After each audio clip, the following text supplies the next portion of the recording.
俄罗斯战略轰炸机还有多少架？前几天又有一架图 -2M3 因机械故障坠毁。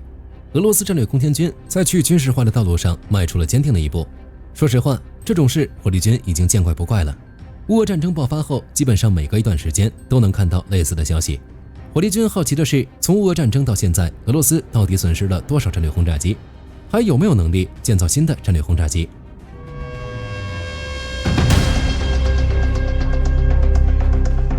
就乌俄战争的情况来看，战略轰炸机部队遭遇前所未有的滑铁卢。大家可能觉得火力军在危言耸听，俄罗斯的国之重器怎么可能说没就没？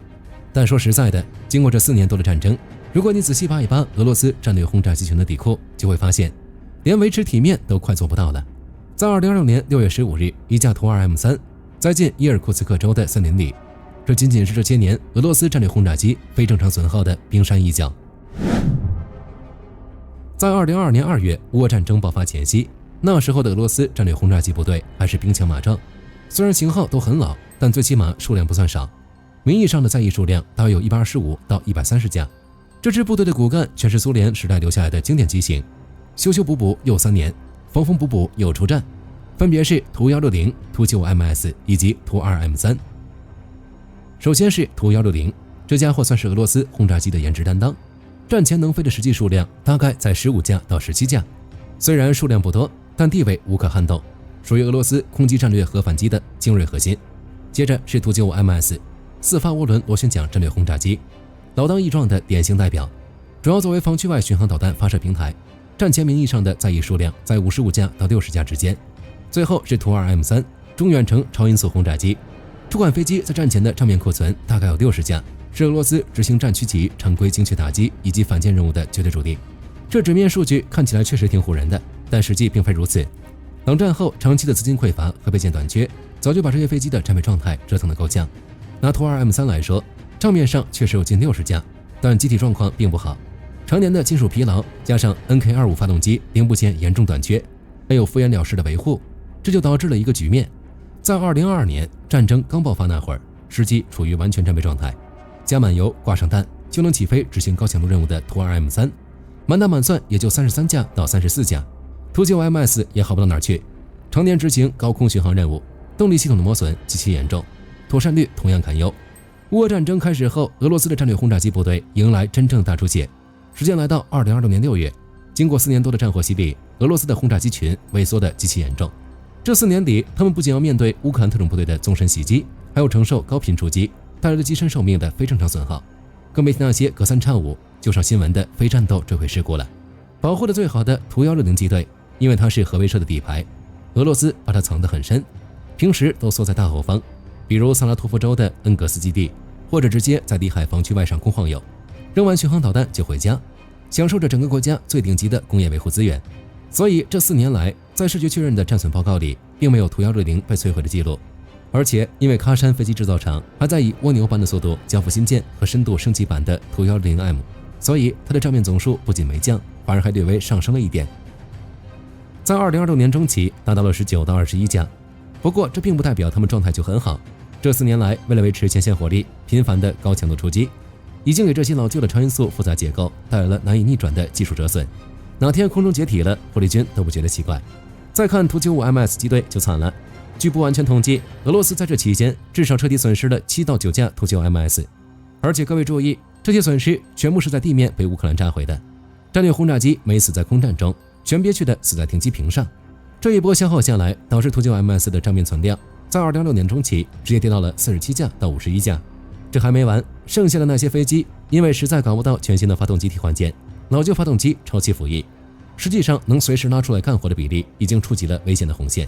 图 2M3 机队则是重灾区，已经陷入了去军事化境地。如果你去翻2026年的世界空军这类国际防务年鉴，你会发现上面写着俄罗斯还拥有50到56架图 2M3， 这纯粹是把趴窝的废铁也算进去了。实际上，乌克兰国防情报总局与国防快报的最新数据显示，因为乌军的频繁打击和机体老化，大约有24架图 2M3 已经被彻底摧毁或严重损坏，加上它的 NK25 发动机早就停产，坏一个少一个。俄罗斯空天军没办法，只能拆东墙补西墙，把受伤的飞机大卸八块，拆下零件去修那些还能凑合飞的飞机。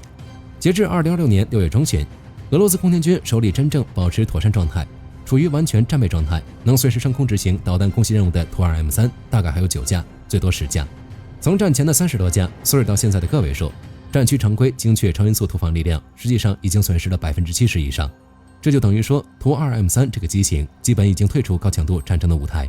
这也没办法，这4年多的时间里，俄罗斯战略轰炸机的死法简直五花八门。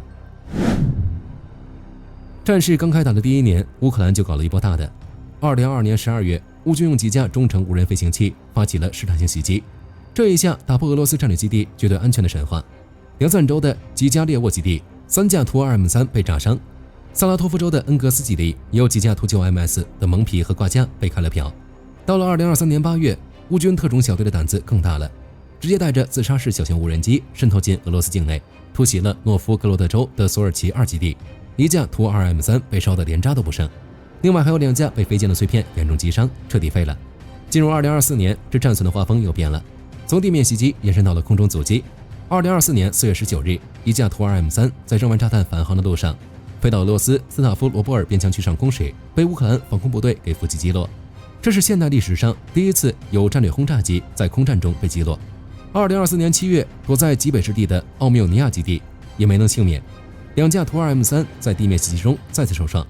这还不是最狠的，接下来火力军要说的这场行动，堪称乌俄战争中最具毁灭性也最具戏剧性的一幕。2025年6月1日，乌克兰全局实施蛛网行动。乌克兰方面整整准备了18个月，多部门联合搞了一场横跨5个时区的非对称无人机空袭。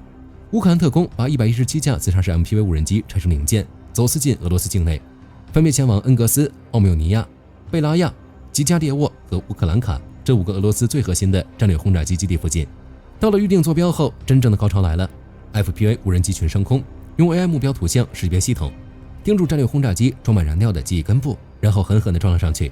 瞬间，几个基地爆发出连锁式的剧烈爆炸。之后，通过卫星图像与多方独立情报分析，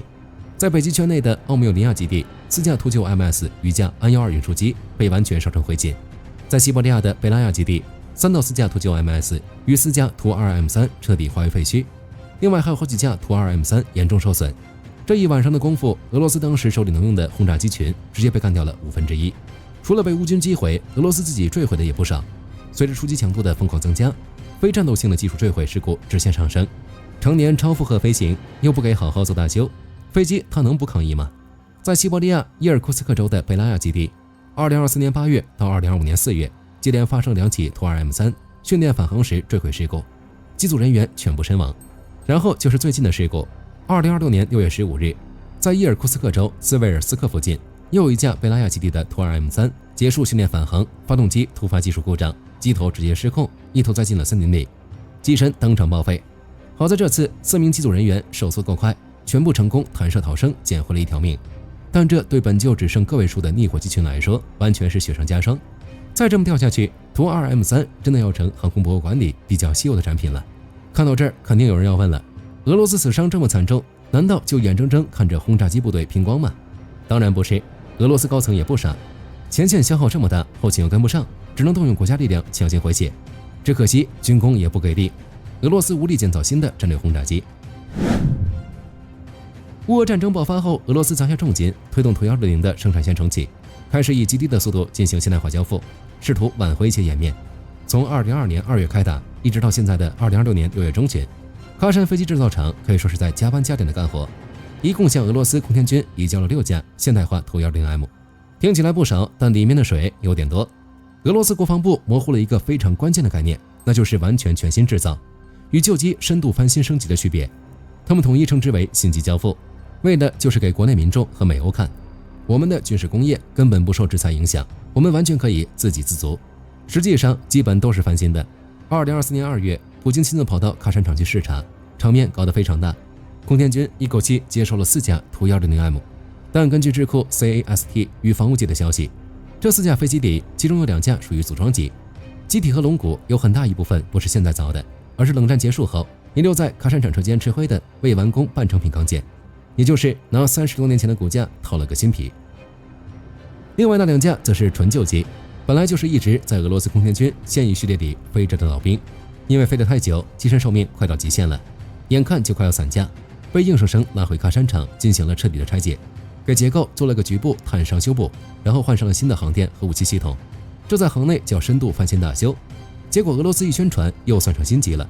2025年12月17日，在俄罗斯国防部年度总结会议上，时任国防部长别罗乌索夫又得意洋洋地宣布，年底我们又交付了2架图160M。火力军当时看到这新闻，内心毫无波澜。分析界也一致认为，这2架飞机的加入虽然勉强给俄罗斯合成一体的导弹投射能力回了狗血，但这点产量完全是杯水车薪。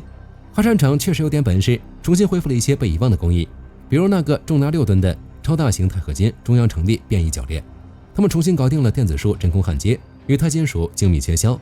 也能生产升级版的 NK3202 发动机了，这是值得肯定的。但是在美欧制裁下，这条图160M 的生产线根本运转不起来。图160M 用的是 NK3202 发动机，库兹涅佐夫航空制造企业早就告诉克里姆林宫，想要维持这条高精度流水线，政府每年至少得下20台的订单。但现实呢？现在是战时体制，国库里的钱全被前线疯狂消耗的炮弹以及常规战术车辆给吸干了，根本没闲钱养这条金贵的高端线。克里姆林宫每年只能买6到4台，这就导致发动机供应链长期处于半死不活的状态，根本达不到标准的量产节奏，交付期被无限延长。高端数控机床与特种切削工具也不顶用，加工图160M 那种可变后掠翼传动机构与钛合金壁板，必须极度依赖德国、瑞士以及日本的5轴联动数控机床，还有高端精密测量仪与特种耐磨合金切削刀片。在被制裁的状态下，那些外国机床坏了没法修，零部件磨损了买不到原装货，只能用俄罗斯自己产的机床顶上。但国产机床在加工精度和使用寿命上与外国产品存在着巨大的代差，切着切着刀头断了，或者精度差了几毫米，整个部件就废了，这就极大的拉长了单架飞机组装调试的时间。精密微电子与机载抗干扰套件更是拉垮。升级版的图160M想要有战斗力，必须得有玻璃化座舱、现代化的任务计算机，还得有先进的多功能相控阵雷达，以及控制防区外精准巡航导弹的数据电。这些高科技玩意儿需要海量的耐高温、耐辐射的高端芯片和射频元件。俄罗斯自己有芯片流片能力吗？答案是几乎没有，只能依靠地下灰产和走私网络，用各种手提箱把民用或者工业级的代用芯片偷运回国，拿着洗衣机、游戏机里的芯片去凑合着用。用这种走私来的规格不统一的代用件传出来的航电系统稳定性不够，在交付验收阶段极其容易出 bug， 导致政府验收时间经常被迫拉长到2-3年之久。至于图 95MS 与图 2M3， 俄罗斯根本造不出来。现在的俄罗斯航空工业正处于一种失衡的状态，在啃苏联老本与战时举国体制的强行续命下，他们确实勉强保留了图160M 的低速率总装和再造能力，但对于那些更需要规模、更需要量产的中间干将，也就是图 95MS 和图 2M3， 俄罗斯只能双手一摊，然后表示我也没办法。在苏联解体后的去工业化浪潮中，造这些飞机的冶金模具被当废铁卖，特种机身大梁的铸造工艺失传，连配套的生产工装都找不到。图 2M3 的总装线早在1993年就已经彻底关闭，厂房都不知道换了多少波主人。还有图 2M3 用的那个 NK25 大推力加里涡扇发动机，从1996年开始就彻底停产。这20多年来，配套的零配件供应链早就随着苏联工业体系的瓦解，断得连根毛都不剩。这就解释了为什么图 2M3 现在是坏一架少一架。旧的战略轰炸机都这样了，新的那就更别说了。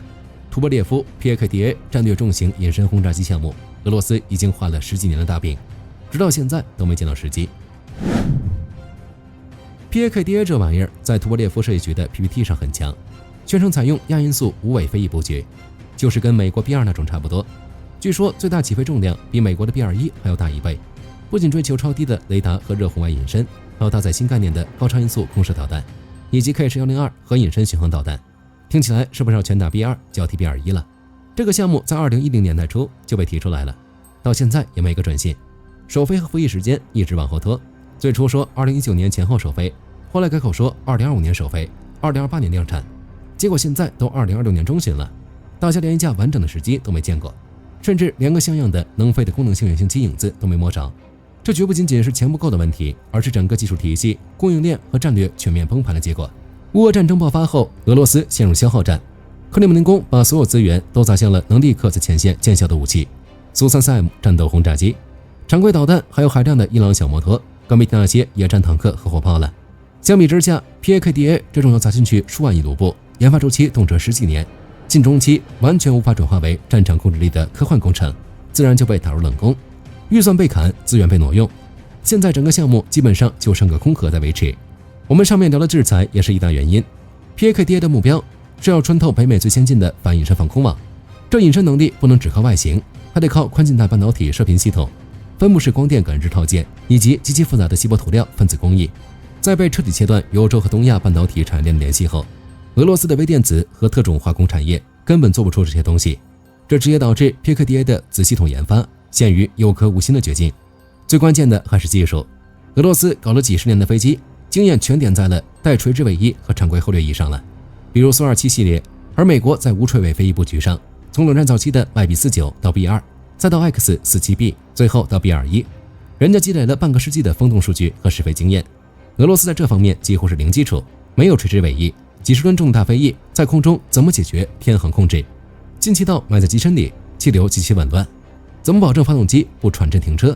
没有海量的全尺寸风洞测试与数字飞控算法，强行上天就是找死。所以首飞日期一拖再拖，因为他们连最基础的飞控代码都还没写明白。总体来说，俄罗斯的战略轰炸机群常规打击的绝对主力图 2M3 已经被打残、摔烂、拆空，基本上算是半身不遂了。图95MS 机队在蛛网行动等一系列打击中也是元气大伤，苟延残喘。俄罗斯现在唯一能拿得出手的就是生产速度慢到不行的图 160M， 而在面向未来的5代机竞争中， PAKDA 交付遥遥无期。俄罗斯现在连美国的尾灯都看不见了，这就意味着在未来的20年里，俄罗斯的远程航空兵只能继续看着那些不隐身、噪音大的机型，在远远的防区外充当导弹卡车。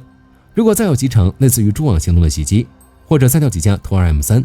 这支战略轰炸机部队可能就真的要沦为二流水平了。好了，本期视频到这儿就结束了。大家觉得俄罗斯战略轰炸机实力还剩多少？可以在视频下方留言，大家一起讨论。最后不忘记点赞关注，我是火力军，下期见。好的，各位观众朋友们，我们频道一直在聊真实的军事资讯和武器装备，后台也经常有朋友问有没有值得推荐的入门级模型。今天就和大家分享一款近期接触到的产品。